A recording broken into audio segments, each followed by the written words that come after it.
All right, click the links. John channel here on YouTube, over at SubScribestar, and now over at Odyssey. Thanks to everyone over there. So John, one struggle, Malin, one love, one love. Graveyard Shift launch number 5 on Indiegogo.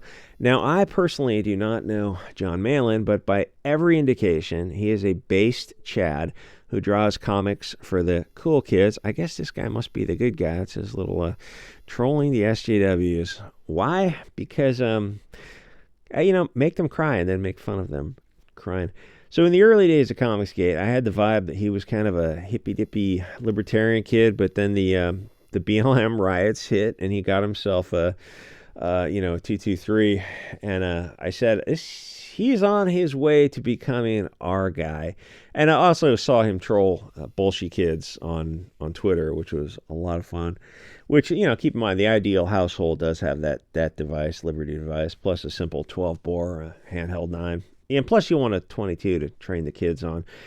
Anyway, so that's my equivalent of a public service announcement. So I have seen John Malin troll the soy mouth pussies on Twitter over the course of me getting accounts and losing accounts. Every time I get to 5,000 followers, the soy boy monkeypox gang kicked me off for actually speaking truth to power. I guess it's truth to power for some groups, but not for others. And you can't go after certain protected groups. It's weird. I thought we wanted to treat everyone equally. No, you thought wrong, buddy. So, no, Twitter is not the free speech place that he claims it is. It is better, I'll give you that. But if you're a base Chad, you're still going to get kicked off every 5,000 followers. So I don't think the left-wing Twitter pussy kids understand John Malin. Anyway, I first heard of him back with Jawbreakers in, I don't know when that was, 2015, 2016 or something. The comic that with Fat Pussy Mark Wade's help got Comicsgate off the ground. And what a fat pussy Mark Wade is. Every day that douchebag wakes up and looks in the mirror and has to spend the day with Mark Wade. Wherever he goes, he takes himself. He looks around the coffee shop and is like, oh, God, I'm with Mark Wade. He did an interview during the Woo Flu with Word Balloon, and he said he was afraid to leave his house because there's, some sort of flu going around. I guess he was scared of that. His multiple panties he was wearing on his face, I guess, didn't protect him. And I thought that treatment they got was supposed to protect him. Weird. Anyway, hashtag pure blood. So he's the guy who wrote Ignited, set in Arizona, but it was all blonde and red-haired people because he hates, the people of the light. So he has to focus all his hatred on them, even though Arizona's, it's a Mexican majority state. You're not going to find schools that match the demographics that Mark Wade has in his mind. It's like, hey, Wade, there are Mexicans who support Second Amendment too. Can you make them the bad guys? And he looks at you like, are you crazy? Anyway, he wrote that with the Kwanzaa Christmas tree Ogesso, but then he had to fire his token Mary Sue for not being enough of a soy boy pussy. I don't blame Wade. It is a challenge for anyone to rise to that level of bitch that Wade has ascended to.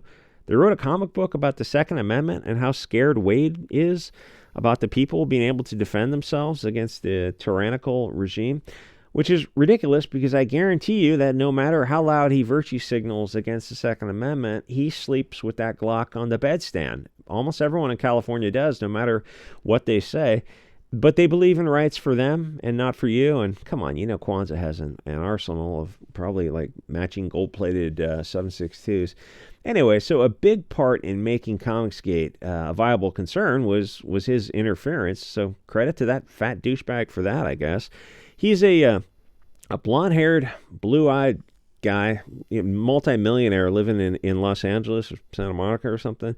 But apparently he's terrified of other blonde-haired, blue-eyed people. Wow, that's amazing. What a pussy. Anyway, so Graveyard Shift is about, I think it's about vampires or something. I don't know because it's actually the one cool comic that nobody sent me. I got a bunch of the all about the books, and a bunch of other folks were sending the early Comicsgate stuff that came out. But this is just the one that slipped through the crack. Crack's kind of weird. But I can say from looking at the campaign and from the other stuff that I have other stuff Malin did. I just don't have the Graveyard. That the art, looks great. And Malin seems on his way to becoming a base Chad Hugo boss. So that's a good sign. Anyone who's got a sense of humor that is evolving into politically incorrect territory is going to be a writer who's much freer to just kind of go wherever he wants, because once you make yourself, it's like the South Park method where you're not PC right from the start. So it's kind of ways of telling people, not to get on board with it if they're soft and easily offended, which is why I give that preamble at the beginning of videos for SJWs, not to watch the videos, because oh my god, they leave the longest passive aggressive comments. It's so painful to look at these, to think about these 300-pound virtue signaling, panty sniffing soy boy pussies leaving these comments. Talking about feminism or something, you look at them, it's like, just shut up, dude. If you exercised and ate less, you would not be an SJW, left-wing kid who needs to virtue signal about how much they love feminism so they can get women alone and probably, drug them. Where's it going with this? Always troll SJWs because they're there, and trolling SJWs is every time an SJW cries, an angel gets their wings. It is a righteous and higher calling. Anyway, like, comment, subscribe, and I'll see you guys all on Odyssey, Subscribestar, and BitChute.